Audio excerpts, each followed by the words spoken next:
The guest bedroom door slammed shut behind me with the kind of finality that makes a man question everything he thought he knew about his life.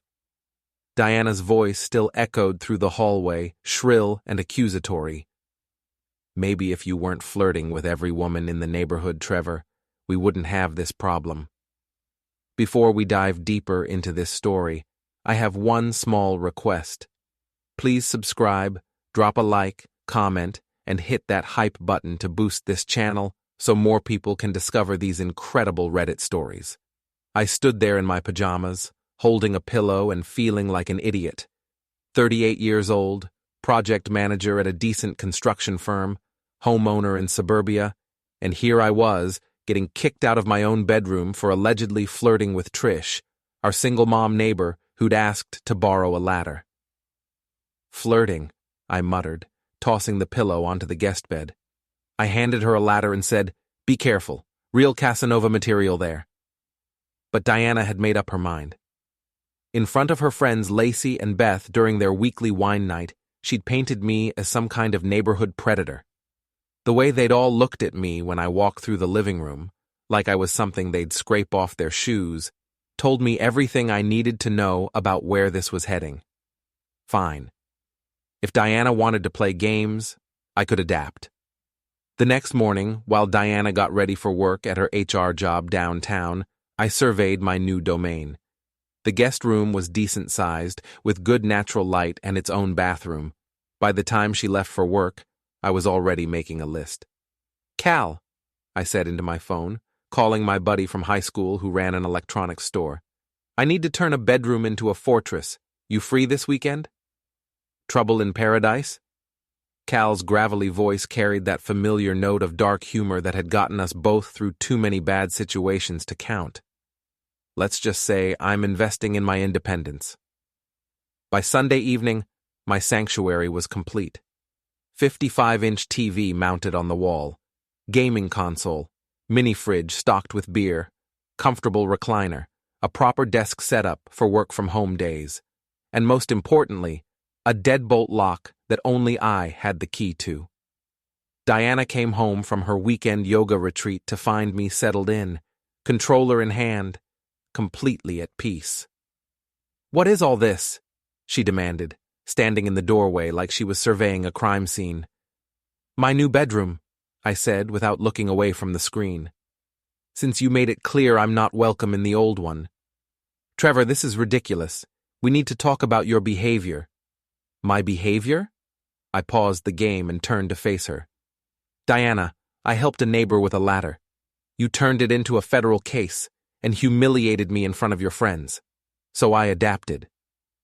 Her face flushed that particular shade of red that meant she was gearing up for a fight. "You're being childish." "I'm being practical. You want space? You've got it. You want me to grovel and apologize for something I didn't do? Not happening." That night, I heard her on the phone with her mother, voice carrying through the thin walls. "He's completely unreasonable, Mom. He won't even admit what he did wrong."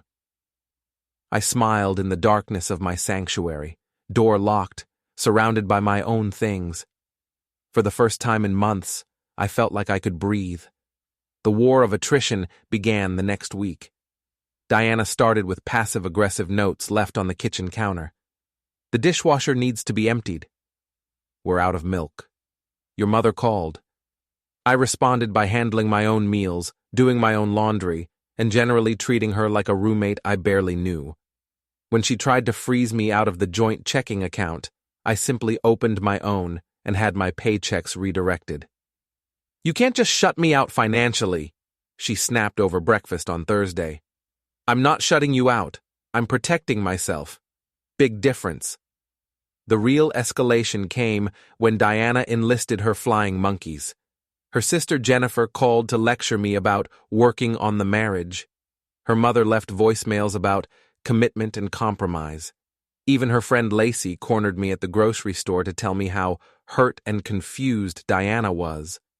But it was the family group chat that really showed Diana's true colors. My phone buzzed constantly with messages clearly designed to make me look like the villain. "Diana, still sleeping in separate rooms. Trevor refuses to discuss what happened. Jennifer, have you considered counseling? Diana, I've suggested it multiple times. He won't go. This was news to me, since she'd never mentioned counseling once. The breaking point came on a Friday evening when I got home from work to find Diana rummaging through my sanctuary. "What the hell are you doing?" I demanded. She spun around, holding my laptop, looking for evidence. Evidence of what? Your affairs, your dating profiles, whatever you're hiding in here.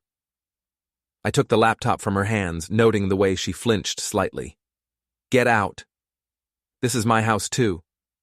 Out. Now. After she left, I sat on my bed, laptop in my lap, mind racing. Diana wasn't just angry about some imagined flirtation, she was actively looking for reasons to justify something. But what? That weekend, while Diana was at another yoga retreat, she'd been taking a lot of those lately, I decided to do some investigating of my own. Not snooping exactly, just paying attention. Her gym bag, usually tossed carelessly in the closet, was zipped tight and pushed to the back. Inside, underneath her workout clothes and protein bars, I found a phone I'd never seen before, a burner phone, with exactly one contact saved, V. The text history was brief but illuminating. V, miss you already. Diana. Same, Trevor's being impossible. V, soon we won't have to worry about him. Diana. Can't wait. I put the phone back exactly where I'd found it, but my hands were shaking. Not with anger, not yet. With the cold clarity that comes when you realize you've been living a lie. Diana wasn't just punishing me for some imagined transgression, she was cheating. And whoever V was, they were planning something that involved not having to worry about me anymore. That night, I made a decision that would change everything. I ordered a small security camera online, the kind designed for monitoring pets while you're at work. Wireless, motion-activated, nearly invisible when properly placed. If Diana wanted to play games in my sanctuary, I was going to make sure I had a front-row seat to the show. The camera arrived on Tuesday.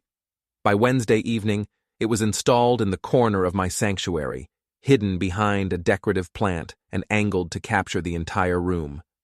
The app on my phone would alert me to any motion when I wasn't home. I didn't have to wait long. Thursday afternoon, while I was at a job site reviewing blueprints, my phone buzzed. Motion detected in the sanctuary. I opened the app, and there was Diana, letting herself in with what looked like a spare key I didn't know she had. But she wasn't alone. The man with her was tall, well-dressed in that expensive casual way that screamed, "I make more money than you." Dark hair, confident posture, and the kind of smile that made me want to punch him through the phone screen. He looked around my sanctuary like he was appraising real estate. V, I whispered to myself. Victor? Maybe? Vincent? I couldn't hear what they were saying through the app, but their body language told the story clearly enough. This was Diana's lover, and they were using my own space for their affair. The irony was so thick I could taste it. I watched for 10 minutes as they made themselves comfortable in my sanctuary. Diana showed him around like she owned the place, pointing at my gaming setup and laughing. The man, V, picked up one of my model planes from the shelf, examined it, and said something that made Diana laugh harder. They were mocking me. In my own space, surrounded by my things, they were having a grand time at my expense. I closed the app and called Cal. I need to upgrade the camera system, I said without preamble. Audio, too. Jesus, Trevor, what did you find? Exactly what I thought I'd find, but I need proof before I do anything about it. That weekend, Cal came over while Diana was at her book club, which I now strongly suspected was code for something else entirely. We installed 3 more cameras with audio capability and upgraded the system to cloud storage with real-time alerts. You sure you want to go down this road? Cal asked as we tested the final camera. Once you have proof, you can't unknow it. I'm already living it, Cal. At least this way I'll understand what I'm dealing with. Monday's footage was a goldmine. Diana and V, who she called Viktor in their conversation, spent 2 hours in my sanctuary. And thanks to the audio upgrade, I heard every word. He actually thinks I'm upset about him flirting with the neighbor, Diana said, lounging in my recliner like she owned it. Viktor, sitting on my bed, laughed. The poor bastard has no idea.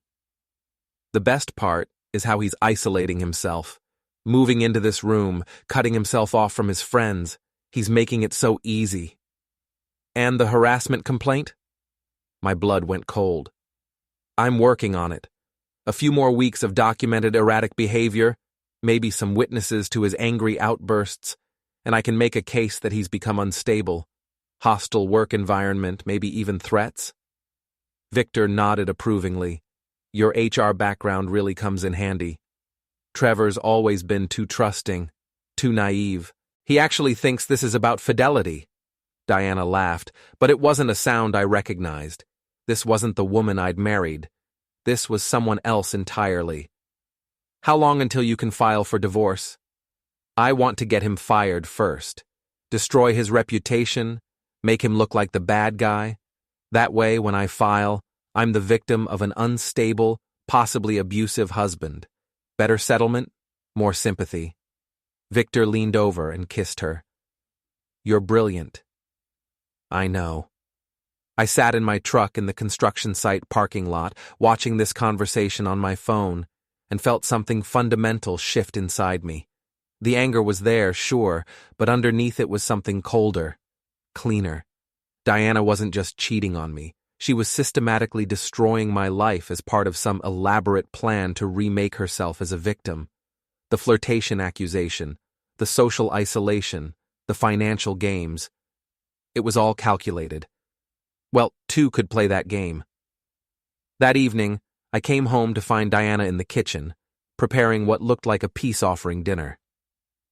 I've been thinking, she said, not looking at me directly. Maybe we should try counseling. Really? I kept my voice neutral, interested. I mean, if we're going to make this work, we both need to try harder. I nodded thoughtfully. You're right. I have been pretty defensive lately. The relief on her face was almost comical. I'm so glad you're willing to work on this, Trevor. Of course. This marriage means everything to me. It was true, in a way. The marriage did mean everything to me, which was why I was going to make sure Diana paid for destroying it. Over dinner, I played the part of the repentant husband. I apologized for being distant. I acknowledged that maybe I had been inappropriate with Trish. I even suggested we plan a romantic weekend getaway. Diana ate it up, probably already planning how she'd spin my erratic behavior and sudden mood swings to her advantage. After dinner, she suggested we watch a movie together. Like old times. I'd love to, I said, but I have some work to catch up on. Rain check? I retreated to my sanctuary, locked the door, and started planning. The next day, I created a fake social media profile and sent Viktor a friend request. His profile was public, and it painted a picture of a man who clearly had money but no visible means of earning it. Expensive restaurants, luxury travel, designer clothes. Either he was independently wealthy, or he made his living in ways that didn't show up on LinkedIn. A little more digging revealed Viktor Sloane, age 40, with a criminal record that included vandalism and destruction of property. No fraud or white-collar crime, but definitely a pattern of revenge against people who crossed him. I also found 3 other women who'd been tagged in his photos over the past 2 years, women who, based on their profiles, appeared to be married. Viktor Sloane wasn't just Diana's lover. He was a professional homewrecker. That night, I tested my theory. Using Diana's laptop while she was in the shower, I sent Viktor a text from her phone. Can we meet tomorrow? I have news. His response was immediate. Good news or bad news? Good. Very good. Your place or mine? Hotel. I'll book something nice. Can't wait. I deleted the conversation and put the phone back where I'd found it. The next morning, I called in sick to work and booked a suite at the downtown Marriott. Not because I could afford it, but because I needed the right setting for what came next. While Diana was at work, I used her credit card, which I still had access to book the room under her name. Then I spent the afternoon setting up cameras in the suite. Nothing illegal, nothing hidden where they'd have a reasonable expectation of privacy. Just security cameras in the common areas, the kind any hotel might have. At 4 p.m., I texted Viktor from Diana's phone. Room 1247. Can't wait to see you. Then I settled in to wait. Diana arrived first, looking nervous and excited. She'd clearly taken time to get ready. New dress, professional makeup, the works. She paced the suite like a caged animal, checking her reflection, adjusting her hair. Viktor showed up 20 minutes later with flowers and a bottle of champagne. "This is a nice surprise," he said, looking around the suite. "What's the occasion?" Diana smiled, and for a moment she looked like the woman I'd married. "I think Trevor's finally ready to give up. He's been so apologetic lately, talking about counseling, trying to fix things. And that's good news because it means he knows he's losing. He's desperate. Desperate people make mistakes." Viktor opened the champagne. "To mistakes. To new beginnings." They toasted, and I watched from my car in the parking garage, live streaming everything to a private social media group I'd created. The group had exactly 7 members: Diana's mother, her sister Jennifer, her friends Lacey and Beth, her brother Mike, and 2 of her cousins. I'd titled the group Diana's Big News and sent invitations that afternoon with a message. Diana asked me to share something important with the family. Livestream starts at 6 p.m. By 6:15, all 7 members were online and watching Diana and Viktor celebrate their affair in real time. The comments started immediately. Jennifer: "Is that Diana? Who is that man?" Lacey: "That's not Trevor." Diana's mother: "What is the meaning of this?" I added my own comment. "Meet Viktor Sloane, Diana's boyfriend. They've been using our guest room for their meetings while I'm at work." The comment thread exploded, but I wasn't done. While Diana and Viktor were busy in the suite, I went down to the parking garage and found Viktor's car. A flashy BMW with vanity plates that read, VS Loan. I didn't do anything illegal. I didn't break anything or steal anything, but I did deflate all 4 tires, fill the air vents with shrimp from the hotel restaurant dumpster, and leave a note under the windshield wiper. "Home wreckers get wrecked. Your girlfriend's family says hi." Then I went back to my car and waited. They came down to the garage 2 hours later, looking relaxed and happy, right up until Viktor saw his car. "What the hell?" Viktor shouted, loud enough for his voice to echo through the concrete structure. Diana looked around nervously. "Maybe it was just kids." "Kids don't carry shrimp, Diana." Viktor held up the note, his face darkening as he read it. "Your family knows?" "That's impossible. I haven't told anyone." "Well, somebody told them." Viktor waved the note in her face. "This says your family says hi." "Viktor, calm down. We can figure this out." "Calm down? My car reeks like a fish market, and your husband is apparently playing games." A hotel security guard approached, drawn by the shouting. "Is there a problem here?" "Someone vandalized my car," Viktor said, but his tone had shifted from angry to whiny. Standing next to the professional security guard, Viktor looked less like a dangerous lover and more like a petulant child. "We'll need to file a report," the guard said. "Hotel policy." I smiled in the darkness of my car, still streaming everything to Diana's family group. The comments were coming fast and furious now, and none of them were sympathetic to Diana. As Viktor and Diana argued with the security guard, as the police were called to take a vandalism report, as Diana's carefully constructed double life crumbled in a hotel parking garage, I felt something I hadn't experienced in months. Pure, undiluted satisfaction. But this was just the beginning. The fallout from the hotel incident was swift and brutal.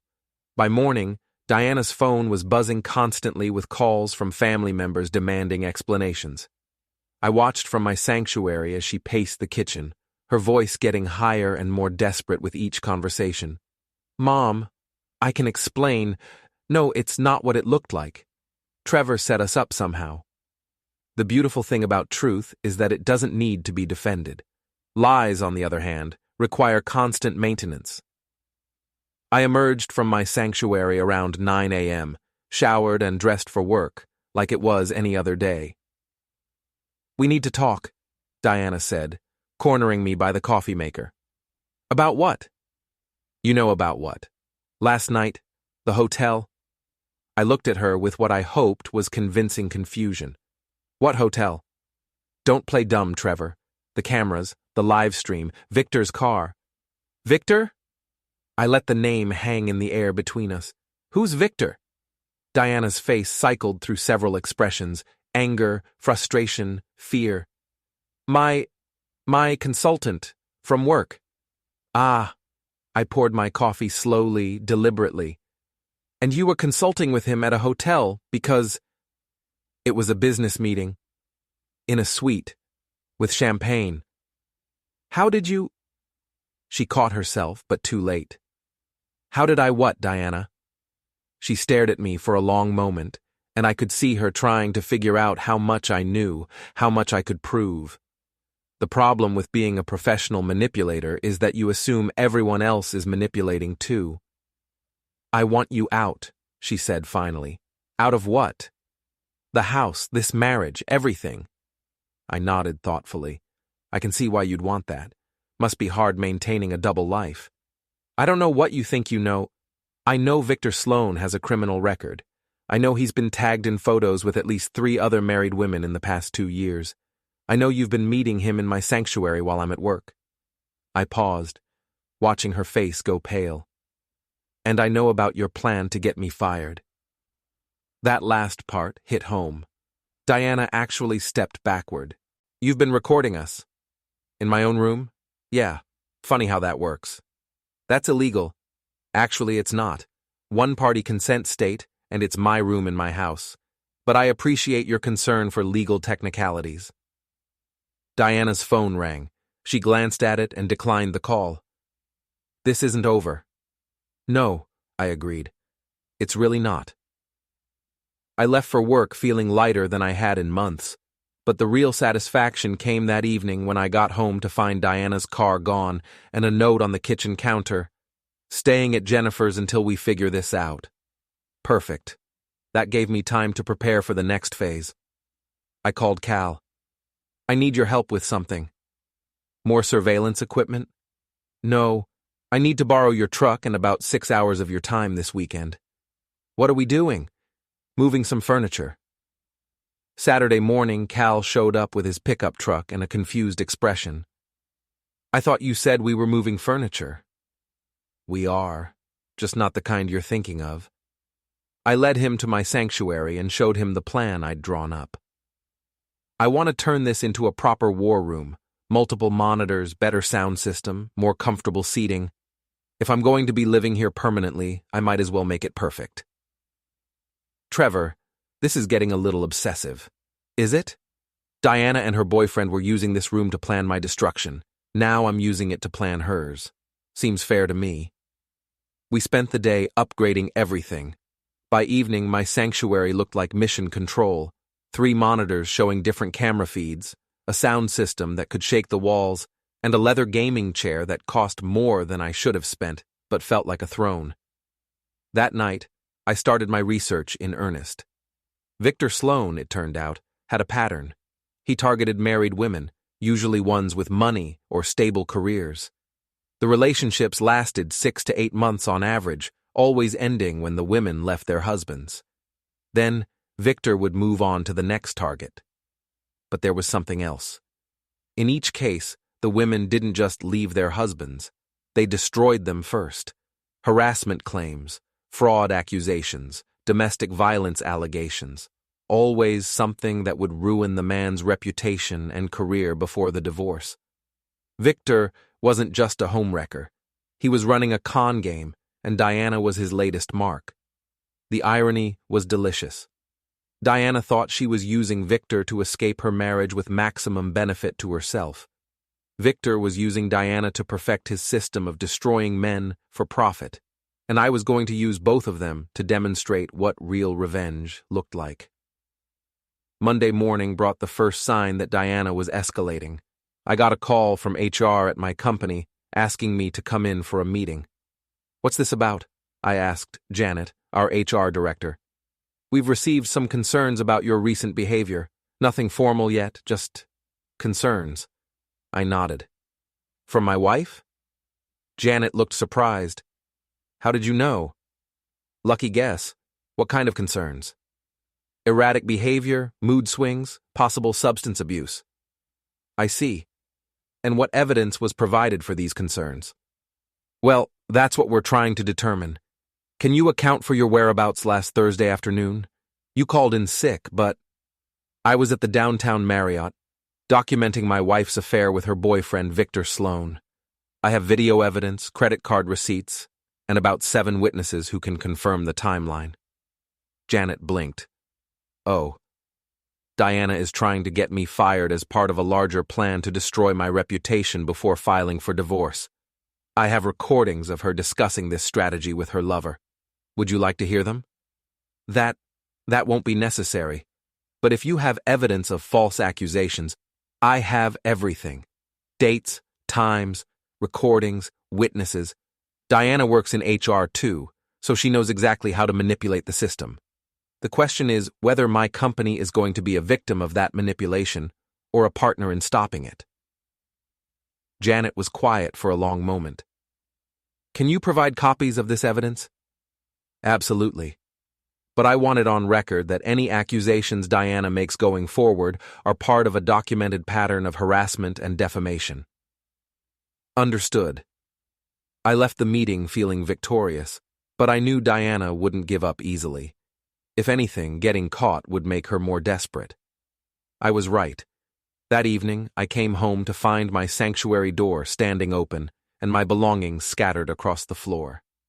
Diana had been back, and she'd been thorough. Drawers pulled out, closets emptied, even my mattress flipped over. But she'd missed the cameras, and she'd definitely missed the backup drives hidden in the basement. I called the police and filed a breaking and entering report. Then I called a locksmith and had the locks changed on the entire house. If Diana wanted to play hardball, I was ready. The next morning brought a text from an unknown number. "Back off or things get worse for you." I showed the text to Cal over lunch. "Viktor? Has to be. Diana's more subtle than this." "So, what's your move?" I smiled. "I'm going to give them exactly what they're asking for." That afternoon, I sent Viktor a text from a burner phone I'd bought. "Let's meet. Time to end this like men." His response was immediate. "When and where?" "Tonight, 8 p.m., Riverside Park, North Parking Lot." "Come alone." "Wouldn't have it any other way." I had no intention of meeting Viktor at Riverside Park, but I was very interested in what he'd do when I didn't show up. At 7:45 p.m., I was parked across the street from Viktor's apartment building with a clear view of the parking lot. At 7:50, Viktor emerged, got in his BMW, apparently the shrimp smell had been dealt with, and drove toward Riverside Park. As soon as he was gone, I walked into his building and found his landlord's office. "Mr. Peterson, I'm Trevor Ford. I think we need to talk about Viktor Sloane." Peterson looked up from his paperwork. "What about him?" "He's been using your property to conduct illegal activities. Specifically, he's been running a con game targeting married women." "That's a serious accusation." "I have evidence." I showed him printed screenshots of Viktor's social media highlighting the pattern of relationships with married women. He moves from city to city, targets wealthy wives, helps them destroy their husbands, then moves on. Your building is his current base of operations. Peterson studied the evidence. Even if this is true, I can't evict him without cause. What about noise complaints? Unauthorized guests? Damage to property? Well, there have been some complaints from other tenants about parties, loud music. And I'm sure if you inspect his unit, you'll find lease violations, probably unauthorized modifications, maybe even evidence of illegal activities. Peterson was quiet for a moment. I'll look into it. I appreciate that. Viktor's current target is my wife. He's convinced her to destroy my career and reputation as part of his game. I'm trying to protect myself and warn you before your property gets caught up in whatever legal mess comes next. I left Peterson with my contact information and a promise to provide any additional evidence he needed. By the time Viktor got back from his pointless trip to Riverside Park, his landlord was waiting with a lease violation notice and a demand for immediate inspection of his unit. I watched from across the street as Viktor argued with Peterson in the parking lot. Even from a distance, I could see Viktor's gestures getting more animated, more desperate. My phone buzzed with a text from the unknown number. "You're making a mistake," I replied. The only mistake was underestimating me. "This isn't over." "No," I typed back. "It's just getting started." The community barbecue was scheduled for Saturday afternoon, and it was perfect timing. Diana had been staying at her sister's house all week, but I knew she'd have to come back for the barbecue. She was too image-conscious to miss a neighborhood social event, especially now that rumors were starting to circulate. I spent Friday evening preparing. Not just the evidence, I had plenty of that, but the presentation. The key to destroying someone publicly is making sure the audience understands exactly what they're seeing. Saturday morning, I set up a folding table in my driveway with a sign, "Free tech support, Bluetooth troubleshooting." It was amazing how many neighbors had been struggling with connecting their phones to their speakers. By noon, I'd helped about 15 people with their Bluetooth connections. Purely coincidentally, they were all now connected to a speaker system I'd set up in my backyard, with their phones configured to automatically connect whenever they were in range. Cal showed up around 1 p.m. with a cooler of beer and a knowing look. "You're really going through with this?" "Diana wants to destroy my reputation in front of the whole neighborhood. I'm just returning the favor." "And Viktor?" "He'll be here. He can't resist making an appearance. Guys like him need to mark their territory." The barbecue officially started at 2 p.m., but people had been gathering since noon. I made my rounds, playing the part of the friendly neighbor, making sure everyone knew I'd be making a brief announcement later about some recent developments. Diana arrived at 2:30 driving Jennifer's car. She looked nervous but determined, wearing a sundress that was probably chosen to make her look innocent and victimized. She made a beeline for Lacey and Beth, who were manning the dessert table. I watched from across the yard as Diana launched into what was obviously a carefully rehearsed explanation of recent events. Lacey and Beth nodded sympathetically, shooting occasional glances in my direction. Viktor showed up at 3 p.m., and I had to give him credit. He had balls. He walked into that backyard like he belonged there, carrying a bottle of expensive wine and wearing the kind of casual outfit that probably cost more than most people's monthly salary. He found Diana by the dessert table and kissed her cheek in greeting, not hiding the relationship, not pretending to be just friends, making a statement. Perfect. I gave them 20 minutes to get comfortable, to start telling their version of events to anyone who would listen. Then I walked to the center of the yard and tapped a spoon against my beer bottle.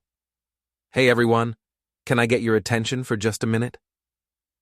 The conversations died down. About 30 people turned to look at me. Neighbors, friends, people I'd known for years. I know there have been some rumors going around lately about my marriage, and I thought it was time to set the record straight. Diana's face went pale. Viktor looked confused but alert. "Some of you might have heard that Diana and I are having problems. That's true. What you might not know is why." I pulled out my phone and opened the Bluetooth connection app. "Diana, would you like to explain to everyone who Viktor is?" "Trevor, don't," Diana started to say, but I was already hitting play on the first audio file. Diana's voice filled the backyard through a dozen connected phones. "He actually thinks I'm upset about him flirting with the neighbor." Viktor's laughter followed. "The poor bastard has no idea." The effect was immediate and devastating. 30 people stood frozen, listening to Diana and her lover mock me in my own home. The best part is how he's isolating himself, moving into this room, cutting himself off from his friends. He's making it so easy. And the harassment complaint? I watched Diana's face as her own voice continued. I'm working on it. A few more weeks of documented erratic behavior, maybe some witnesses to his angry outbursts, and I can make a case that he's become unstable. The silence in the backyard was absolute. Even the kids had stopped playing. Trevor's always been too trusting, too naive. He actually thinks this is about fidelity. I stopped the recording and looked around at my neighbors. That was recorded in my guest bedroom while I was at work. Diana has been bringing Viktor into our home to plan how to destroy my career and reputation before filing for divorce. Trevor, you're taking this out of context, Diana started, but her voice was shaking. Context? I played another clip. I want to get him fired first. Destroy his reputation, make him look like the bad guy. That way, when I file, I'm the victim of an unstable, possibly abusive husband. Lacey and Beth had stepped away from Diana, leaving her standing alone by the dessert table. Viktor looked like he was calculating escape routes. For those of you who don't know Viktor Sloane, I continued, pulling up his criminal record on my phone, he has a history of vandalism and destruction of property. He also has a pattern of targeting married women, helping them destroy their husbands, then moving on to the next victim. I showed the phone to the nearest group of neighbors. 3 different women in 3 different cities over the past 2 years. Same pattern every time. Viktor finally found his voice. This is harassment. You can't just... Can't what? Tell the truth? Share recordings made in my own home? I looked at him directly for the first time. You came to my neighborhood, targeted my wife, used my home to plan my destruction. And now you want to talk about harassment? Tom, Viktor's buddy, who'd been standing near the grill, suddenly seemed very interested in his beer. Several other neighbors were pulling out their phones, probably to record what was happening. Diana, said Mrs. Henderson from next door. Is this true? Diana looked around the backyard, seeing the faces of people she'd known for years, people who'd trusted her, people who'd believed her version of events. It's not. It's more complicated than... It's really not, I interrupted. I played one more clip. Trevor means everything to me. I just need to destroy him first. That wasn't actually something Diana had said, but in the chaos of the moment, with emotions running high, it sounded like something she might have said. Sometimes truth needs a little help to be properly understood. The crowd began to disperse. People were uncomfortable, embarrassed to have witnessed such a public destruction. Diana stood alone by the dessert table, tears streaming down her face. Viktor approached me, his face dark with anger. You think you're clever? I think I'm thorough. This isn't over. Actually, it is. Your landlord is evicting you for lease violations. Your car has been reported to police for the vandalism incident. And I've contacted the other women you've targeted. They're very interested in comparing notes. Viktor's confident facade cracked. You can't prove anything. I don't have to prove anything. I just have to tell the truth and let people draw their own conclusions. He looked around the backyard, seeing the hostile faces, the phones recording everything, the complete collapse of whatever plan he'd been working. Diana, he called out, we're leaving. But Diana was already walking toward Jennifer's car, alone.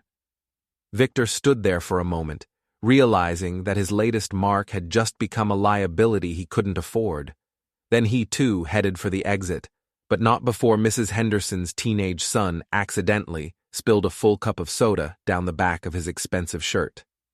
I spent the rest of the barbecue answering questions and showing evidence to anyone who wanted to see it. By the time people started heading home, the entire neighborhood understood exactly what had been happening. Diana never came back to the house that night, or the next night. But Viktor did. Viktor's midnight visit wasn't subtle. I heard his BMW pull into my driveway around 2 a.m., engine revving louder than necessary. Then footsteps on the porch, followed by the sound of something hitting the front door. I checked the security cameras from my phone. Viktor was on my porch, apparently trying to break down the door with his shoulder. He was either drunk or desperate, possibly both.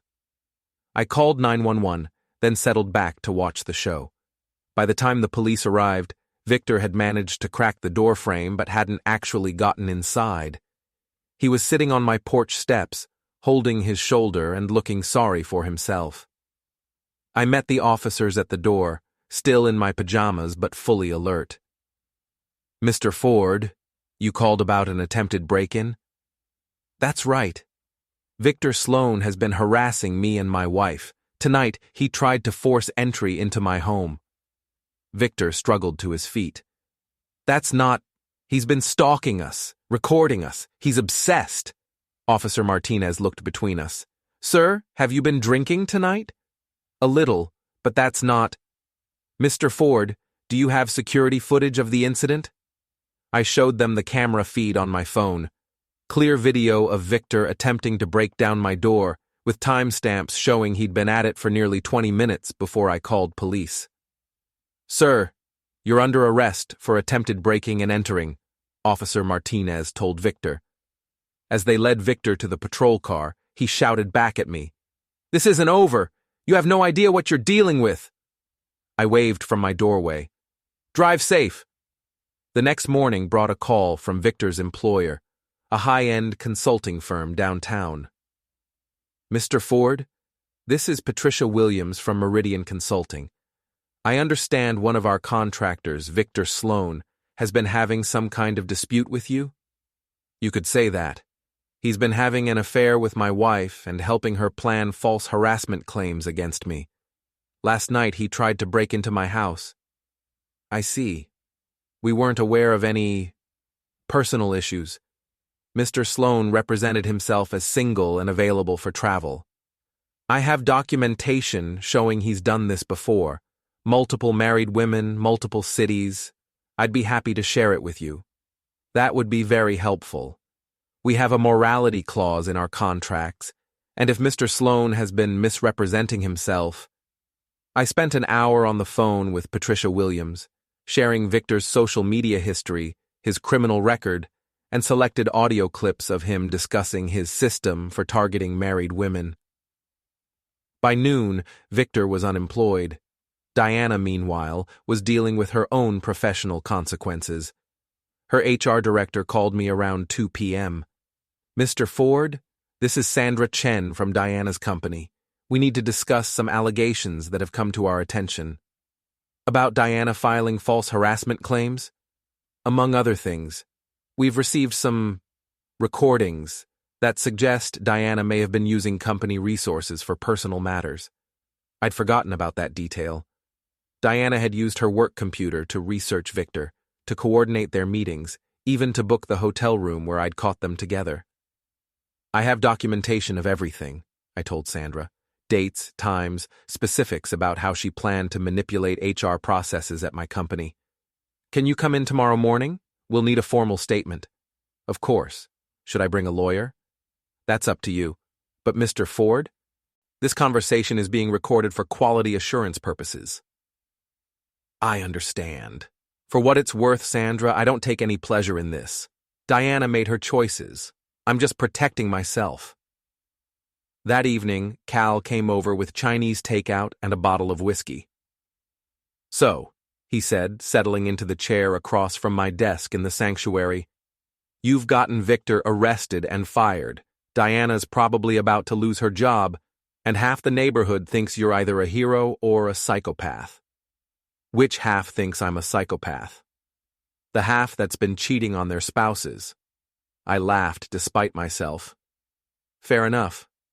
What's your endgame here, Trevor? You've already won. They're both ruined." "Have I won?" "Diana's still out there, probably planning her next move. Viktor might be unemployed, but he's not gone. And I'm still the guy whose wife cheated on him in his own home." Cal poured 2 glasses of whiskey. "So what's left?" "Total victory." The next morning, I met with Sandra Chen and Diana's entire HR team. I brought printed transcripts of every relevant conversation, along with audio files and video evidence showing Diana's pattern of manipulation. "This is quite comprehensive," Sandra said, reviewing the documents. "How long were you gathering this evidence?" "About 3 weeks. Once I realized what Diana was planning, I had to protect myself." "And you're willing to testify to all of this if necessary?" "Absolutely." Sandra exchanged glances with her colleagues. "Mr. Ford, based on what you've shown us, we're going to have to terminate Diana's employment immediately. Using company resources for personal matters, planning to file false harassment claims, attempting to manipulate HR processes, it's grounds for dismissal with cause." "I understand. There's one more thing. Diana listed you as her emergency contact. We'll need to inform her of the termination, but we can't reach her at her listed phone number." I gave them Jennifer's number. "She's staying with her sister." By the time I got home, Diana was waiting in my driveway. She looked like she hadn't slept in days. "You got me fired," she said as I got out of my car. "You got yourself fired. I just provided documentation. Victor's in jail. Victor tried to break into my house, play stupid games, win stupid prizes." Diana laughed, but there was no humor in it. "You think you've won. I think I've survived. This is my house too, Trevor. Half of everything is mine." "Actually, it's not. I bought this house before we got married, and you never contributed to the mortgage payments. But you're welcome to try explaining that to a lawyer. I'll destroy you in court." "With what? Your credibility? Your witnesses? Victor's testimony from jail?" Diana stared at me for a long moment. "I underestimated you." "Yes, you did. But I'm not done. Neither am I." That night, Diana tried one last desperate gambit. She returned to the house around midnight with Beth and Lacey in tow, apparently planning to force her way into my sanctuary and retrieve evidence of my abuse. I watched on the security cameras as the 3 women approached my front door. Diana had a key. Apparently she'd made a copy before I changed the locks, but the door wouldn't open because I'd installed a security bar. They moved around to the back of the house, trying windows, looking for any way in. Finally, Diana found a basement window that wasn't properly secured. I let them get all the way into the house before I triggered the security system. Sirens wailed, lights flashed, and my voice, pre-recorded and amplified through the house's sound system, began speaking. "Attention trespassers, you are being recorded. The police have been automatically notified. Please remain where you are until they arrive." I heard Diana scream, then the sound of running footsteps. By the time I got downstairs, all 3 women were gone, but they'd left behind Diana's purse, Beth's jacket, and a crowbar they'd apparently brought to force open my sanctuary door. The police arrived 10 minutes later to find me sitting calmly in my kitchen, reviewing security footage on my laptop. "Looks like your ex-wife tried to break in," Officer Martinez said. He'd been the one to arrest Victor, so he was familiar with the situation. "Ex-wife is premature, but yes, Diana Ford, Beth Chambers, and Lacey Morrison. I have clear video of all 3 of them breaking in through the basement window." "Any idea what they were after?" "Diana thinks I have some kind of evidence that would help her in a divorce proceeding. She's not wrong, but it's not the kind of evidence she thinks it is." Officer Martinez reviewed the footage on my laptop. "This is pretty clear-cut breaking and entering. Do you want to press charges?" I thought about it. Diana was already unemployed and facing social exile. Her friends had just committed a felony on her behalf. Victor was in jail and facing his own legal problems. "Yes," I said. "I want to press charges against all 3 of them." "Even your wife?" "Especially my wife." As Officer Martinez called for backup to process the crime scene, I felt a sense of completion settling over me.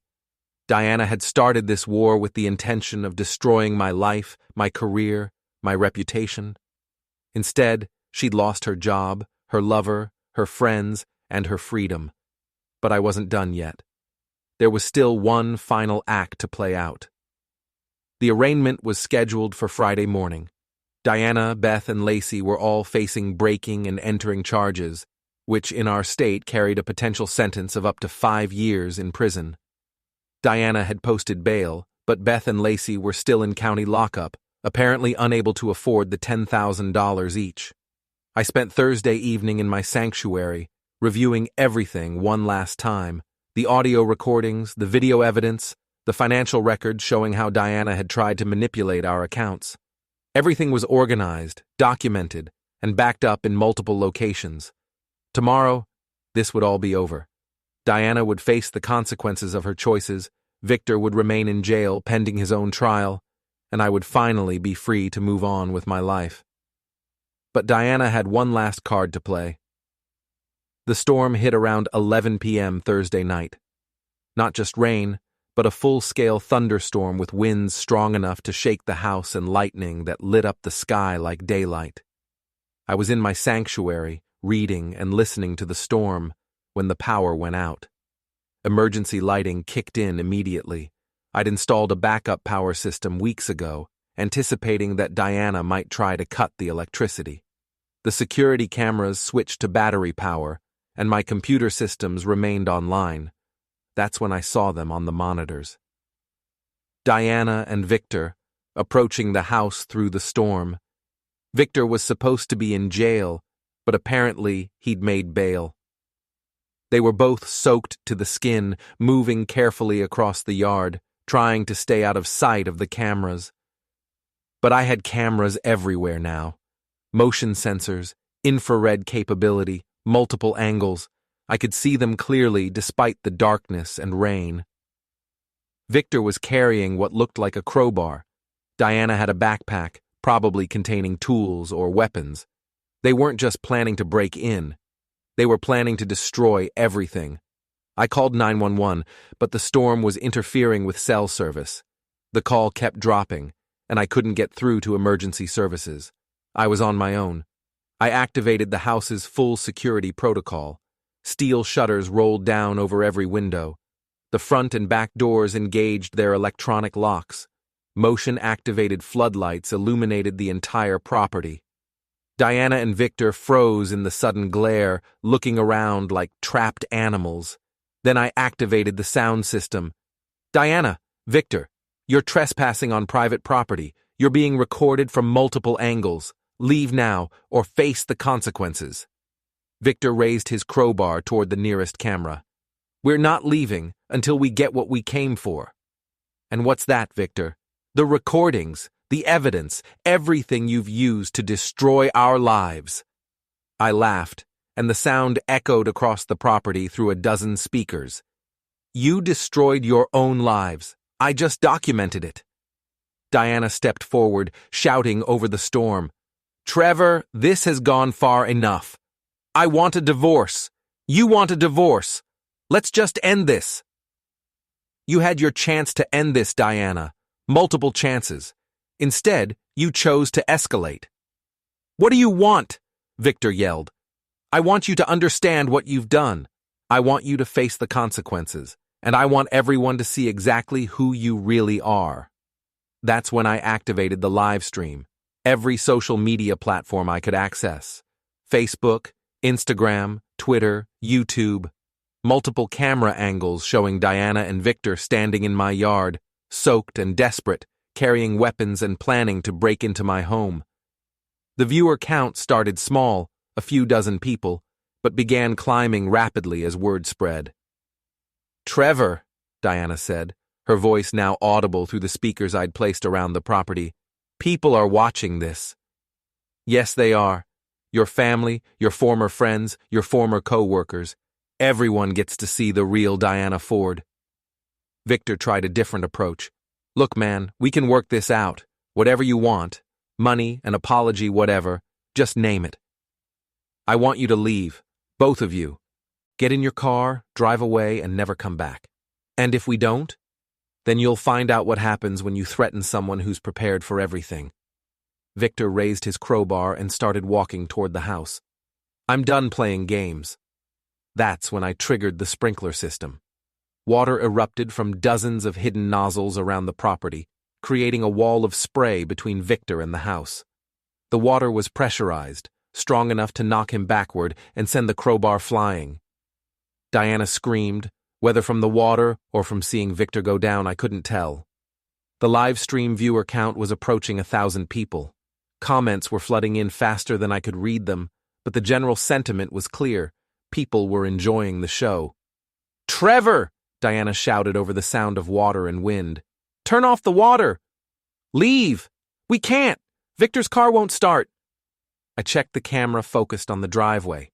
Viktor's BMW was sitting there, but the hood was up and steam was rising from the engine. "Looks like you'll have to walk," I said through the speakers. "In this storm, we'll die out here." "You should have thought of that before you decided to break into my house." Viktor struggled to his feet, soaked and furious. "This is kidnapping, false imprisonment. You're free to leave any time. The gate isn't locked. Your car is your problem."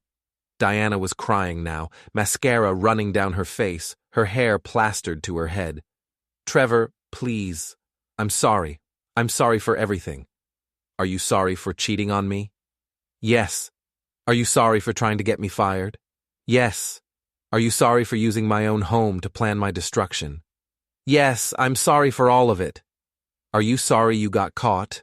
Or are you sorry you did it?" Diana was quiet for a long moment. "I'm sorry I got caught." The honesty was refreshing. "At least you're being truthful now," I said. "Unfortunately, it's too late." The viewer count had passed 2,000. People were sharing the stream, commenting, recording their own videos of the spectacle.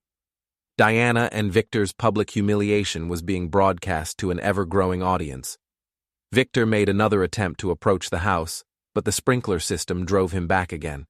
He was limping now, apparently having injured his leg when he fell. "This is insane!" he shouted. "You can't keep us here!" "I'm not keeping you anywhere. You're free to leave." "How? Our car is dead." "Call a taxi. Call a friend. Call your lawyer. I don't care." Diana pulled out her phone, but apparently the storm was interfering with service for everyone, not just me. "No signal," she said. "Then I guess you'll have to wait out the storm." I settled back in my chair, watching the monitors, reading the live stream comments. The viewer count was approaching 3,000 now, and people were absolutely fascinated by the spectacle of two would-be home invaders trapped in a yard by sprinklers and electronic locks. Someone in the comments recognized Diana from her LinkedIn profile.